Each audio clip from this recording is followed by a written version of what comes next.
Tout de suite, du haut de ses 79 ans, l'inoxydable judoka Georges Briffaut vous prouve que vous pouvez réaliser vos rêves à tout moment et que tout est possible. Allez, suivez-moi.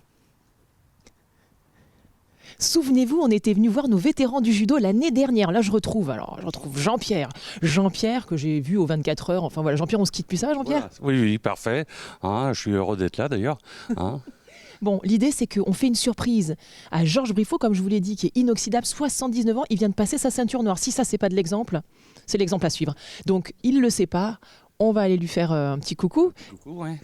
Et puis il va être sûrement très surpris parce que c'est lui qui organise souvent la venue de la télé et là, pour une fois, c'est pas lui.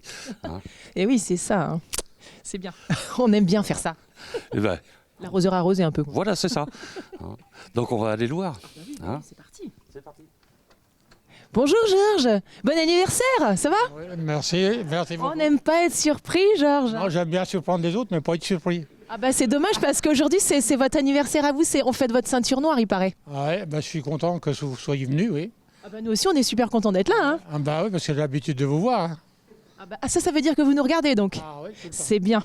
C'est bien, je vais vous donner un bon point. Merci beaucoup. Je vais vous faire un bisou? Oui, si vous voulez. Bah oui, Et je vous souhaite une bonne année quand même. Ah oui, bonne année, c'est vrai, bonne année, plein de bonne santé, ça va. Hein. La santé, si vous voulez, oui. Alors, qu'est-ce qu'on vous a fait faire pour passer votre ceinture noire? Parce que j'imagine que c'est pas évident quand même. C'est mon président d'ici et puis mon professeur qui m'ont dit, une année, j'étais venu à la fête du club. Et puis ils sont venus me trouver, puis ils m'ont dit t'es ceinture marron, qu'est-ce que tu fais là avec ta ceinture marron? Tu devrais pas essayer de passer ta noire. Oh, j'ai dit oh là là. Et puis j'ai dit attendez, je sais ce que c'est à peu près au moins 18 mois, 2 ans pour préparer une ceinture. J'ai dit moi je suis pas tout seul, j'ai ma femme. Et puis comment elle s'appelle votre femme? Gisèle. Bisous Gisèle. Et ils ont été trouver ma femme. Et puis ils ont dit, il paraît que tu vas empêcher ton mari de passer ceinture noire. Elle a dit, non. Il dit, s'il veut passer ceinture noire, il fait. Alors, plus d'excuses du coup. Et le lendemain, on revenait au cours des anciens avec Roger Labbé. Et puis Roger il dit, vous n'avez rien à dire? J'ai dit, si, moi je vais te dire une chose, c'est que j'essaye de passer ma ceinture noire. C'est comme ça que c'est parti. Dites donc, alors ça a pris combien de temps du coup? 18 mois. Ah oui, donc à raison de combien d'entraînements? Enfin, ça se passe comment? Ça dépend. Là, le dernier pour les techniques, là, les derniers 15 jours, à part le lundi du premier de l'an, tous les jours, j'étais soit à Sargé, soit à Coulennes. J'ai même été au JCM et c'était tous les jours à pratiquement entre 1h30 et 2 heures de judo. Magnifique. Vous vous rendez compte à quel point vous êtes un super bel exemple? Je ne pas un exemple, il y en a mieux que moi. Hein. Qui ça? Délation, il faut le dire. Tous mes copains sont des exemples, c'est des ceintures noires. Comment qui s'appellent les copains? Jean-Pierre, Christophe, Patrick, Michel, Marc, Patrice, Willy, Dominique, Patrice, Michel, y a du Michel, Didier, Claude, ça change. Roger, C'est bien. Pascal, C'est pas mal non plus. Jean-Pierre, Dominique. Parce que ça change, c'est parce que il y avait pas mal de... et donc vous pratiquez à raison de... Voilà, c'est quand c'est tous les dimanches, c'est une fois par mois? C'est tous les 15 jours avec Roger Labbé qui nous fait le cours, qui nous fait le cours tous les dimanches. Et puis à la fin, on a notre petit coup pour... mais ça, faut pas le dire. Comment ça, le petit coup? À consommer avec modération, évidemment, l'alcool toujours. Avec du jus d'orange. Oh, ça va. Oui, on est sportif. Ah non, mais les sportifs, ils ne boivent que du jus d'orange. C'est bien connu.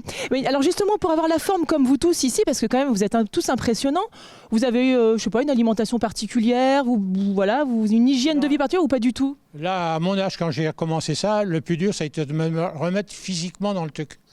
Parce que ça a été au début, pendant 1 mois et demi, j'ai dit je vais arrêter parce que j'avais mal partout. Il fallait remettre le corps en mouvement et je peux vous garantir que c'est dur. Et puis après... reprendre tous les exercices. Alors, je donne pas un exemple, mais tous ceux qui sont âgés et qui disent « Oh, j'ai plus de mémoire » et tout ça, je peux vous garantir que ça vous fait travailler le cerveau parce que vous êtes obligé de récupérer les exercices et de donner un nom aux exercices. Et ça m'arrivait même je me réveillais des fois à 5 heures du matin. Hein, et puis j'étais en train de répéter les exercices mentalement. Puis je parlais tout doucement, mais ma femme, je la Vous réveillais. pas être contente, Gisèle. Hein. Et puis à un moment donné, il m'a dit si ça continue, que tu parles la nuit comme ça, il dit tu vas aller dans le lit à côté. Congédié.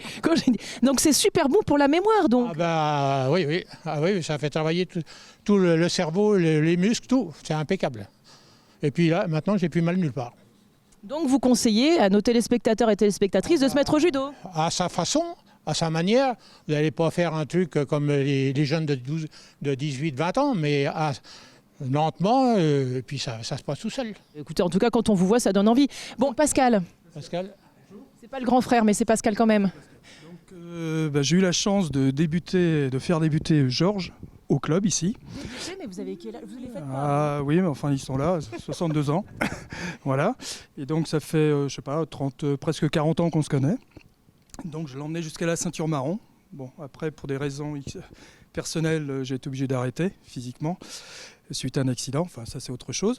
Et cette section a été créée par Jean-Luc Bourdoiseau, qui était un élève de Georges, de Roger Labbé, excusez-moi. Et Roger Labbé a donc repris en main ce cours des anciens. Je n'y croyais pas vraiment, je ne pensais pas que ça allait fonctionner. Et ça marche depuis 15 ans, tout ouvert à tous. Mais ici, il y a des ceintures noires, évidemment, des anciens professeurs. Et il y a une ambiance extraordinaire. Et ce que je voulais dire par rapport à la ceinture de Georges, ça a été vraiment un partenariat. C'est-à-dire que ce n'est pas simplement le vieux prof, ce n'est pas seulement Roger, ce sont ses élèves qui l'ont aidé. Donc beaucoup de personnes ont été ici pour aider Georges à obtenir sa ceinture. Et dans le judo, il y a une maxime qui dit « entraide, prospérité mutuelle ». C'est-à-dire que ça a été vraiment un travail d'équipe. Et si aujourd'hui Georges a cette ceinture, c'est grâce à toutes ces personnes et d'autres encore qui ne sont pas là. Donc je voulais qu'on les remercie parce que Jojo ne serait pas ceinture noire sans toutes ces personnes aujourd'hui. Dis donc, voilà. vous êtes sacrément ému. Oui, je suis ému. Ouais, j'ai versé ma petite larme parce que j'étais à son passage. Roger également, on était ensemble là-bas et je peux vous assurer que j'ai eu ma larme ce jour-là. Parce que Georges était mon président pendant 25 ans. Donc on a tellement œuvré ensemble pour le judo du club et pour le judo en général, puisqu'on organisait ici les championnats interrégionaux. Georges est connu dans toute la fédération. J'ai toute l'interrégion, tout le monde connaît Georges. Hein, donc c'était une personnalité à qui il manquait justement cette ceinture noire. Et donc je suis très heureux, c'est de voir Georges maintenant avec cette ceinture noire qu'on va lui remettre tout de suite. Justement, vous allez pouvoir voir ce moment précieux pour nous. Je voulais parler 2 minutes parce que je voudrais mettre en avant plusieurs personnes. En premier, Roger Labbé, qui a dit non, mais Roger, t'es trop modeste. Parce que quand j'ai passé le kata, si vous voulez, bon, on était avec Jean-Pierre et tout ça, et puis il m'a dit, si tu veux, moi je suis là au mois de juillet, au mois d'août. Il dit, vous faites quel entraînement? J'ai dit, le mardi et le jeudi, 2 heures par jour. Il m'a dit, je suis à ta disposition, je me mets à ta disposition. Et là, ça, j'ai super apprécié que Roger me dise, pendant les vacances, je te fais travailler. Et pendant 2 mois, il m'a fait travailler, et je peux vous garantir, au départ, il m'en en mettait plein la tête, parce qu'il me dit, tu as l'air d'une danseuse, et tout le bazar. Et ça, j'apprécie ce que tu as fait, Roger. Et puis il y a d'autres personnes que je voudrais mettre en avant, c'est Marc Bretto, parce que Marc Bretto, il était là pour me donner un coup de main, et Jean-Pierre Arlandis. Parce que Jean-Pierre Arlandis, il est du club de Sargé, et par moment, on allait 1, 2, 3 fois dans la semaine. Il était à ma disposition tout le temps. Il ouvrait le dojo de Sargé. Il m'a dit, je te prends et on va travailler ensemble. Et Mac, c'est pareil. Mac, il m'a soutenu parce qu'au départ, j'ai eu un accident avec la fracture de l'os occipital. Et j'avais toujours dans ma tête l'accident. Et lui, il m'a dit, tu n'en fais pas, je vais te prendre tout doucement. Et puis, tu vas plus avoir peur de la chute et tout. Et ça, ces 2 personnages-là, ça, c'est pire que des amis. Parce qu'ils m'ont soutenu, même par moment, vous avez des doutes, ça s'est passé impeccable. Voilà. Écoute, c'est beau, ils ont la larme à l'œil aussi. On va tous chialer, ça va être bien. Bonne année, voilà. Ça me fait penser à mon prof de judo, dis donc. Alors un petit message pour Jean-Claude. Et puis il y a le prof de judo d'ici, Paul Delrosier aussi. Voilà, ça c'est comme ça, c'est formidable. Alors bon, on l'a fait cette cérémonie, oui ou non, les gars, là? On y va? Roger et moi, on est trop fiers de te remettre cette ceinture noire. Donc on va te demander d'enlever la tienne, si tu y arrives.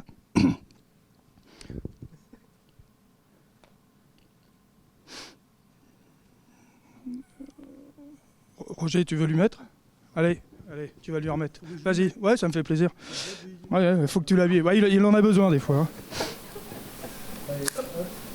Ah, j'arrive à faire le tour de 11. Moi, j'arrive pas à tenir. Hop là.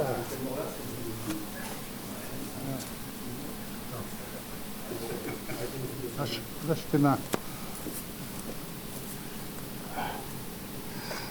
Oh, t'en as perdu, mais t'en as encore. Il se moque de son bidon. Ah, c'est ça, ouais, c'est pas trop sympa. Bon, là, on est dans le moment de l'émotion intense. C'est ça. Puisque c'est la remise de la ceinture noire.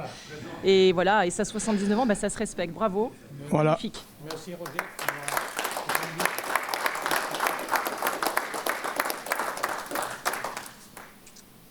On est trop fiers de toi et maintenant tu fais partie de la famille.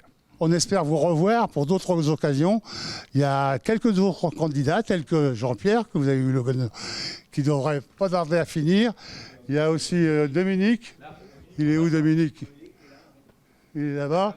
Et pour le deuxième dan, il y a Marc Breteau. Et puis il y a voilà, Patrick Rousson. Et il y en aura peut-être d'autres. Enfin, dans l'immédiat, voilà. Une date à nous annoncer ou parce que du coup, Pardon? une petite date à nous annoncer pour cette histoire Ah de... bah non, parce que je ne connais pas les dates et je ne connais pas leur niveau de préparation. Ah bah c'est ballot. Alors on nous Non. annonce des trucs puis on n'a pas de date. Ah bah Non. merci. Non mais on vous préviendra en temps et en heure. Bon bah ça marche. Rendez-vous est pris. Ça roule. Merci.